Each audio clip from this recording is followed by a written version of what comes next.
2 గంటల వరకు కూడా మా బీఆర్ఎస్ పార్టీలో ఒక్క పెద్ద నాయకుడు కూడా మాట్లాడాడు అధ్యక్ష. కేసీఆర్ గారిని ఏమన్నా మాట్లాడారు అధ్యక్ష. మరి అట్లాంటి పార్టీ ఎందుకు ఉండాలి, ఉంటే ఏంది పోతే ఏందని నేను ప్రెస్ మీట్ పెట్టి బలంగా మాట్లాడిన అధ్యక్ష. నేను మాట్లాడలేదని నేను అంటలేను అధ్యక్ష. డెఫినెట్గా అవినీతి పరుల పేరు చెప్పిన, నేను హరీష్ రావు గారి పేరు చెప్పిన, వారి టీంలో ఉన్న అందరి సభ్యుల పేరు చెప్పిన అధ్యక్ష. ఇప్పుడు కూడా చెప్తాను అధ్యక్ష. కానీ అధ్యక్ష చెప్పిన తర్వాత తెల్లారి 2 గంటల లోపల నన్ను సస్పెండ్ చేసిండ్రు అధ్యక్ష. నేను ఒకటే కోరుతా ఉన్నా అధ్యక్ష. ఇందాక నేనైతే representation of peoples act quote చేసినాను అధ్యక్ష.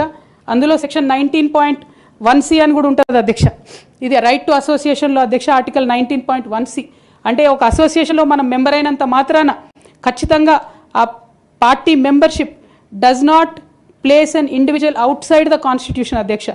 Especially when it concerns the allegation of corruption, maladministration and breach of public trust lies at the core of protected political speech adhyaksha. Political speech has to be protected by Constitution of India adhyaksha. Ade vidhanga adhyaksha disciplinary action committee annaru adhyaksha. Adhyaksha asalu BRS party constitution adhyaksha oka national level lo panjayalanukune party idi 8 పేజీల constitution adhyaksha. Adhyaksha nijanga ivalle dhairyanga chepta unna a constitution of BRS party is a joke adhyaksha.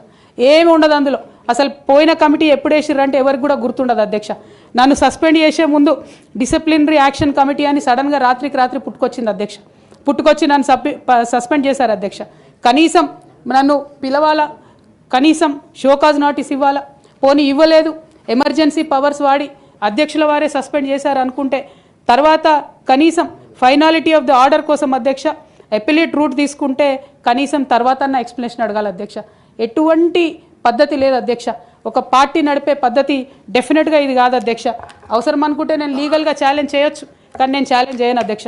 ఎందుకంటే ఎటువంటి పద్ధతి లేనటువంటి BRS party నుండి, ఎటువంటి నైతికత లేనటువంటి BRS party నుండి దూరం అవుతున్నందుకు ఇవాళ నేను చాలా సంతోషిస్తున్నా అధ్యక్ష.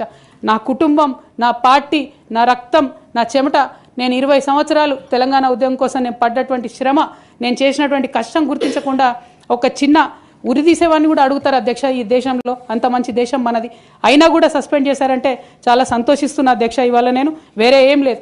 అయితే కాంగ్రెస్ పార్టీ అధ్యక్ష నా సస్పెన్షన్ని పొలిటికల్గా వాడుకోవాలని ఈ బీఆర్ఎస్ పార్టీలో వచ్చినటువంటి చీలికలను చాలా పెద్ద ఎత్తున వాళ్ళు ప్రమోట్ చేస్తూ ఉన్నారు అధ్యక్ష. ప్రత్యేకించి వారు నాపై చేస్తున్న ఆరోపణ అధ్యక్ష, ఇది ఆస్తుల పంచాయతీ, ఆత్మగౌరవం పంచాయతీ కాదని చెప్తా ఉన్నారు అధ్యక్ష. నేను ఇవాళ మీ ద్వారా తెలంగాణ ప్రజలకు చెప్పదలుచుకున్న అధ్యక్ష. అధ్యక్ష నాకు దైవభీతి ఎక్కువ అధ్యక్ష, దైవ భక్తురాలు నేను. లక్ష్మీ నరసింహస్వామి మా ఇంటి దేవుడు అధ్యక్ష. ఆ లక్ష్మీ నరసింహస్వామి మీద ప్రమాణం చేసి చెప్తా ఉన్నా అధ్యక్ష. ఒక మహిళగా నాకు 2 కొడుకులు ఉన్నారు అధ్యక్ష. వాళ్ళిద్దరి మీద ప్రమాణం చేసి చెప్తా ఉన్నాను, నాది ఆస్తుల పంచాయతీ కాదు అధ్యక్ష, నాది ఆత్మగౌరవం పంచాయతీ. నేను ఏ విషయమైనా, ఉద్యమకారుల విషయమైనా, బీసీల విషయమైనా, మహిళల విషయమైనా ఏదైనా నిలదీసి అడిగినా అధ్యక్ష, రేపు కూడా అడుగుతా అధ్యక్ష. అందులో ఎట్టి పరిస్థితులలో కాంప్రమైజ్ అయ్యే విషయమే లేదు అధ్యక్ష. ఈ సందర్భంగా తమరికి కూడా నేను ఒక మాట చెప్తా ఉన్నా అధ్యక్ష. మన రాష్ట్రంలో 17 లోక్సభ స్థానాలు ఉంటాయి అధ్యక్ష, ఒకటే ఒక ఉమెన్ ఎంపీ అధ్యక్ష. 119 అసెంబ్లీ సీట్లు ఉంటాయి అధ్యక్ష. అన్ని పార్టీలు కలిపి 8 మంది ఉన్నారు అధ్యక్ష మహిళలు. 40 మంది ఉన్న ఈ శాసన మండలిలో 3 ఉన్నాం అధ్యక్ష లేడీస్. మేము ఇక నేను పోతే 2 మిగులుతారు అధ్యక్ష. కానీ ఎంత అన్యాయం అంటే అధ్యక్ష, ఎంత చిన్న చూపు అంటే మహిళలు అంటే పొలిటికల్ పార్టీస్కైనా ఆఖరికి కౌన్సిల్ కూడా అధ్యక్ష. నేను నిన్న మొన్న ఫామ్స్ సైన్ చేస్తున్నా అధ్యక్ష. ఎక్కడా కూడా సభ్యురాలని లేదు అధ్యక్ష. ప్రతి చోట కూడా సభ్యుడనే ఉన్నది. తమరన్న దయచేసి మార్చాలి అధ్యక్ష. ఈ మొత్తం 4 కోట్ల మంది ప్రజల్లో అధ్యక్ష మహిళల యొక్క పర్సెంటేజ్ అధ్యక్ష మన రాష్ట్రంలో ఇంత అధ్యక్ష, 0.00003% అధ్యక్ష.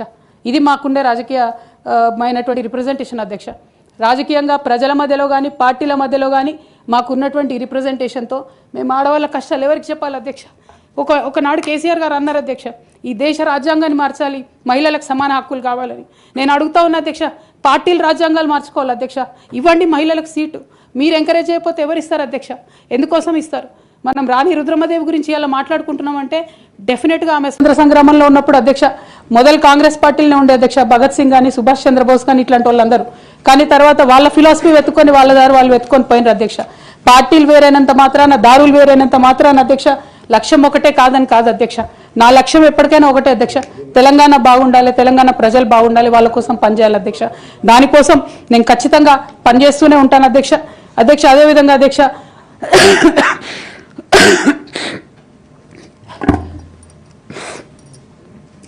బీఆర్ఎస్ పార్టీ వైఫల్యాల్ని ఎండగడుతూ సక్సెస్ అయినటువంటి కాంగ్రెస్ పార్టీ అధ్యక్ష కంప్లీట్గా వాళ్ళు కూడా అన్ని అంశాలను ఇగ్నోర్ చేసినారు అధ్యక్ష.